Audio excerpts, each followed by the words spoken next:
Hello' everyone, মই পপি আপোনালোকক অসমীয়া বুari পপি চেনেলটিলৈ পুনৰবাৰ স্বাগতম জনাইছোঁ। আজি অন্য এটি ভিডিঅ' আৰম্ভ কৰিবলৈ লৈছোঁ। আশা কৰোঁ আপোনালোক সকলো ভালে আছে, ময়ো ভালে আছোঁ।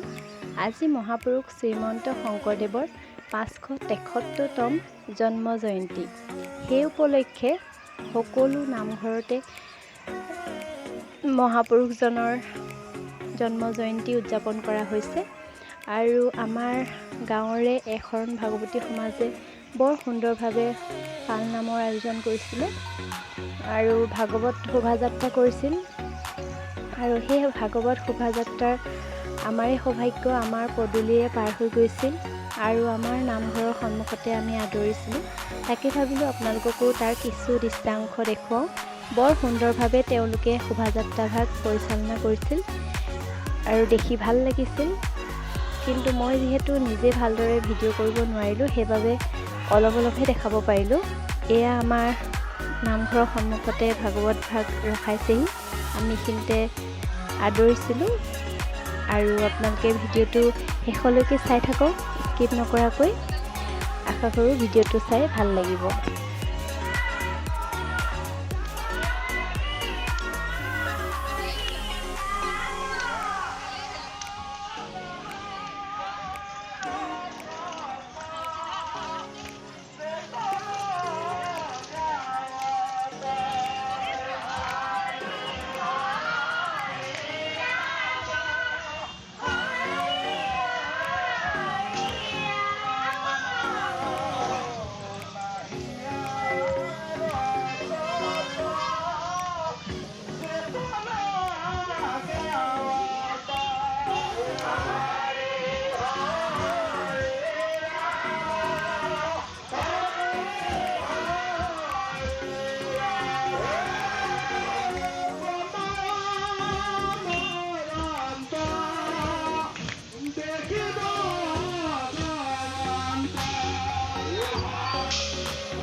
নিশ্চয় আপোনালোকৰ শোভাযাত্ৰা চাই ভাল লাগিলে।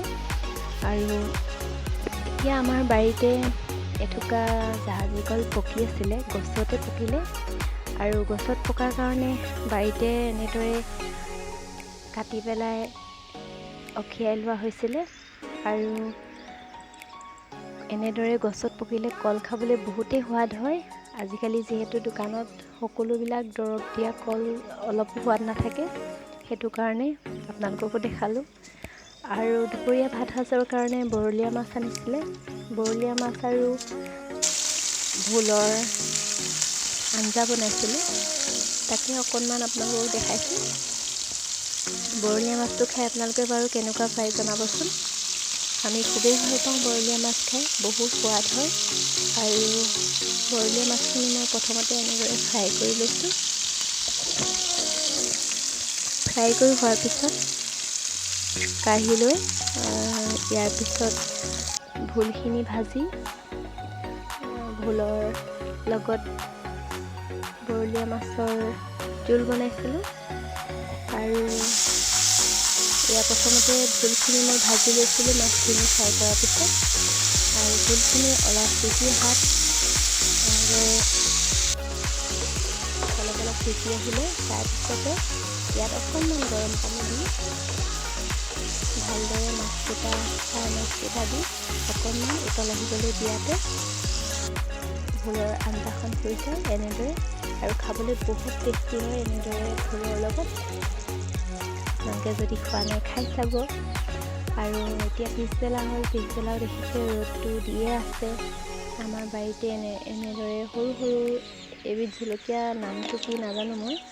এই জলকীয়াবিধ শালিকি খুব খাই পকিলে আৰু অলপ পকি আছিলে। মই ভাবিলোঁ চিঙি থওঁ, নহ'লে শালিকিকেইটাই খাই শেষ কৰিব। আৰু এই জলকীয়াটো আচাৰ বনালে খাবলৈ বহুত ভাল হয়। যিহেতু বহুত বেছি পকা নাই, সেইকাৰণে আচাৰ বনাবলৈ অলপ কম হ'ব। অলপ বেছিকৈ পকিলে আচাৰ বনাবলৈ ভাল হয়। আৰু লগতে এই ভেকুৰী জলকীয়াবিধো পকি আছে। আমাৰ কণমানিও জলকীয়া ছিঙিবলৈ আহি ৰখি আছেহি, কিন্তু পুৰে যে জানে নিছিঙে, চাইহে আছে। সেয়া মই জলকীয়াখিনি ছিঙি ল'লোঁ। আৰু আজিলৈ ভিডিঅ'টো ইমানতে সামৰণি মাৰোঁ। আশা কৰোঁ ভিডিঅ'টো চাই ভাল লাগিলে, আৰু অন্য এটি নতুন ভিডিঅ' লৈ আকৌ আপোনালোকৰ মাজত উপস্থিত হ'মহি। আজিলৈ আহিছোঁ, বাই বাই।